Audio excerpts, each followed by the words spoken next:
He's done more than $1 billion in sales. Of course I want to learn from this guy. Of course I want to know what the secret sauce is for selling like he does. So I want to find out. I bought his book and I want to tell you about it now. And I'm going to tell you 3 ways to sell it like Serhant.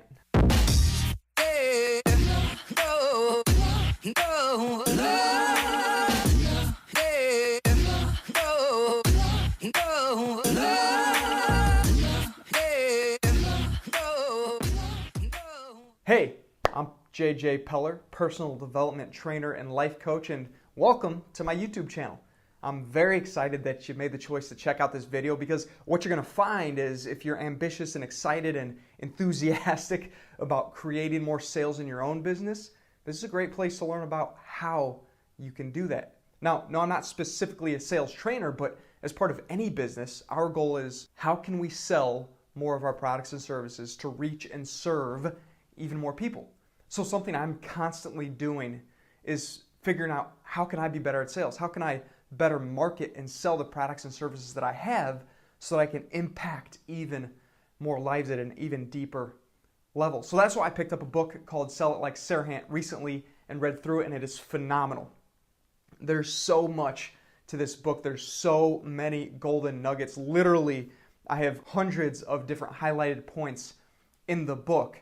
And I highly suggest you pick it up and read it because there's so much and it's something you can go back to again and again and again to get as much as possible from it on your journey to become a great salesperson so that you can reach even more people with whatever career path or venture you are on. But today, specifically, I want to share with you 3 ways that you can start to maximize your ability to sell your products and services faster. So the first thing that I want to share with you is this idea of follow-up, because he talks about follow-up in the book, and it's pretty cliche. It's something all sales training talks about is you've got to follow up, but he takes a different approach. And it's fascinating because it's an approach that makes intuitive sense, but it's an approach that we probably don't always follow through on like we should. So he talks about the 3 F's. The 3 F's: follow up, follow through, follow back. Let me give you an example. I remember when I first started speaking, I was going to networking events because I was still in my full-time profession as a financial advisor, and I was out and I was at a Chamber of Commerce event, which maybe is a place that you're networking a lot, is Chamber of Commerce events in your local community. And I had the chance, just kind of hanging out, to start a conversation with an individual, and ultimately through discussing and sharing what I do and talking about my passions, which at the time and still today are networking and communication and human interaction, we started talking about how I could ultimately maybe speak at one of their morning coffee meetings with a group of about 30 people. And I started staying in touch and I followed up because I knew that that conversation was something I wanted to continue. So I sent a message and we started having further conversation, and ultimately I did have the opportunity to speak with a group of about 30 people, and it was their biggest group they had ever come out because we were talking about networking. And I think it was something that so many people were passionate about, and so I had the opportunity to speak for about 30 to 40 minutes on networking strategies and how to do it more effectively, more powerfully to build a business.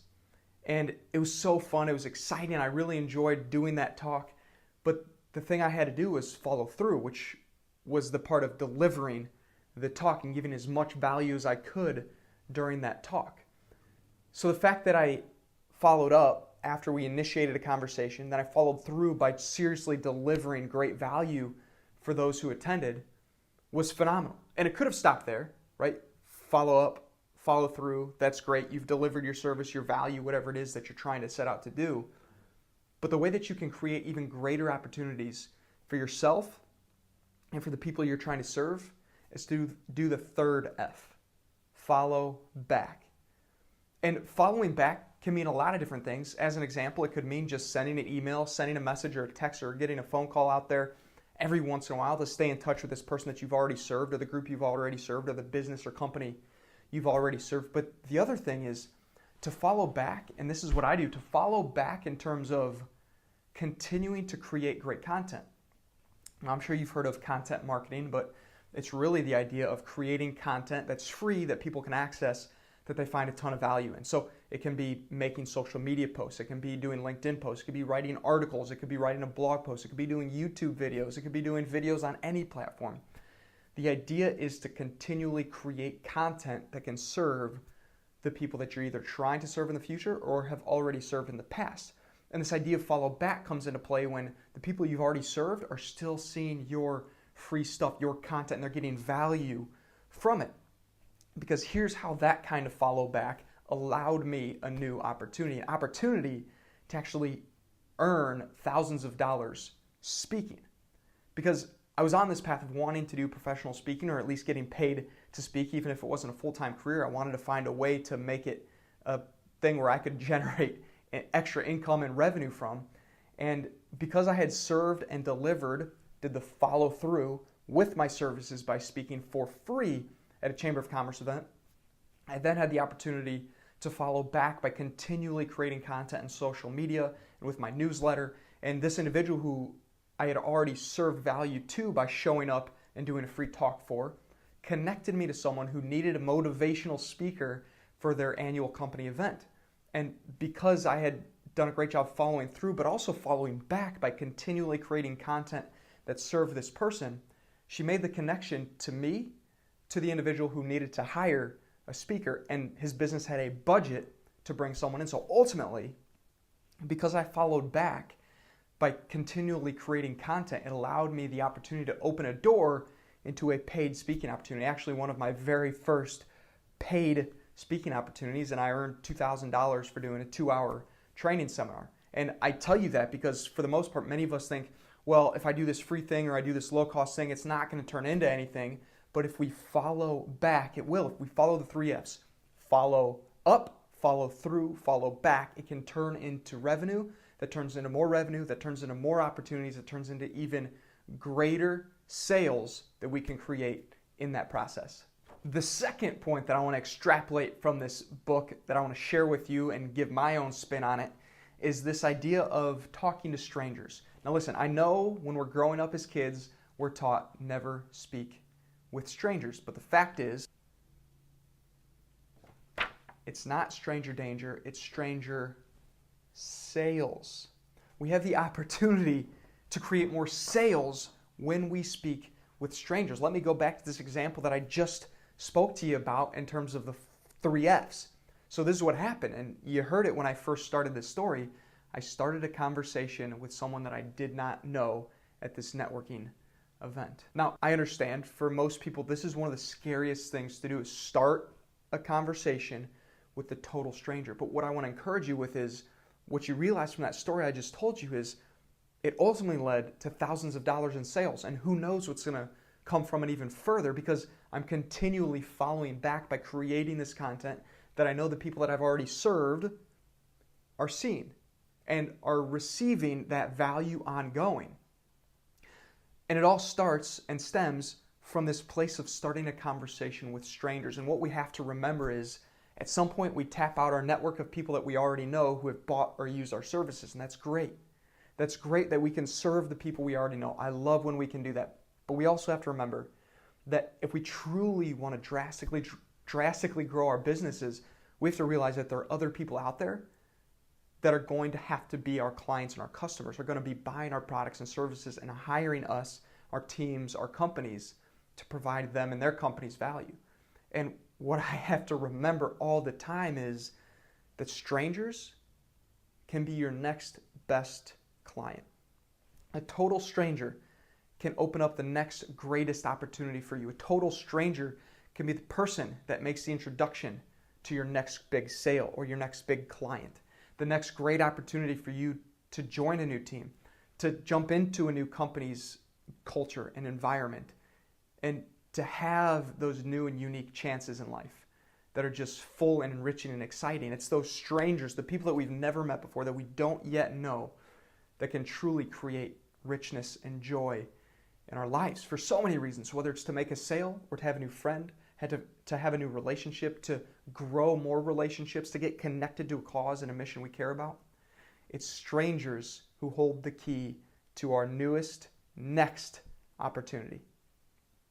It's strangers who can open the doors that we never even saw as possible. It's strangers who give us those opportunities to create new and better results, greater breakthroughs in our personal and professional lives. So I just want to encourage you, remember, it's a story of one person meeting a stranger who hires this person for an opportunity, ultimately leading to a new opportunity, ultimately leading to even more expansive sales opportunities and relationship opportunities that just create more joy, more excitement, more freedom, more financial abundance.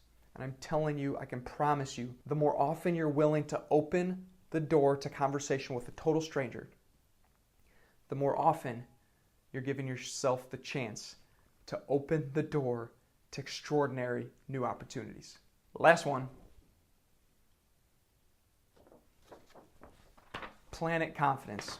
There's a point in the book where Ryan talks about how none of these sales techniques work without total certainty and confidence about your ability to deliver and serve, about who you are and the value that you can bring to the table.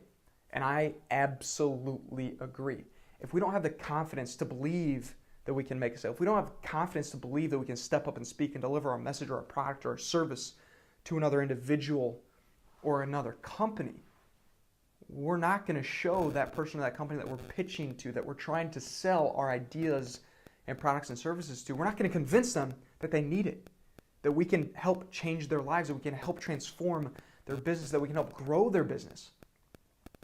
If we haven't convinced ourselves first, we will never convince anybody else. That's the number one rule of sales, in my opinion, and not just my opinion, but the opinion I've gained by listening to so many other people in the sales industry. In any entrepreneurial venture, you have to convince yourself first. We have to convince ourselves first. If we can't convince ourselves of the value that we can deliver with our products and services, with the value that we naturally bring to the table by who we are and the way we show up and how we energetically interact with the people that we serve, if we don't have confidence in that, we're not going to serve at our highest level. And if we're not able to serve at our highest level, we might lose the opportunity to somebody who is willing to step up, have confidence in themselves, and serve at an even higher level. So I just want to reiterate to you that our ability to sell our products and services, our ability to get more people enrolled into our mission and our ideas, our beliefs, the thing that we're trying to do and create and serve in this world, the more people that we want to enroll, the more confidence we have to have in ourselves. We have to convince ourselves first. We have to convince ourselves first. I want that to become a mantra for you. If you're someone especially that's just getting started or trying something new or moving into a new field or trying to expand your business in a way that you've never expanded it before, we must start by convincing ourselves first. Find reasons for why you can deliver great value, for why your product and your service is extraordinary, and why people need it, why people need you to help them. For whatever service and product you provide, why do people need it? Why do companies need you and your products and services? Why? Convince yourself first, and it'll become way easier to start convincing other people to hire you and to buy your products and services. That's it. Hope you've enjoyed this. If you have, hit the like button, give me a comment below. Let me know which of these three are you most excited about practicing and implementing. Tell me in the comments below. And also, if you do believe that convincing yourself first is the way to create greater sales and build your business faster, I want to offer you my 5 strategies for creating unstoppable confidence. If you want to grab that free PDF that also comes with the training video, I'd love for you to check out the link in the description below. You can grab that for free. Just let me know where to send it. And until next time, have fun and be awesome.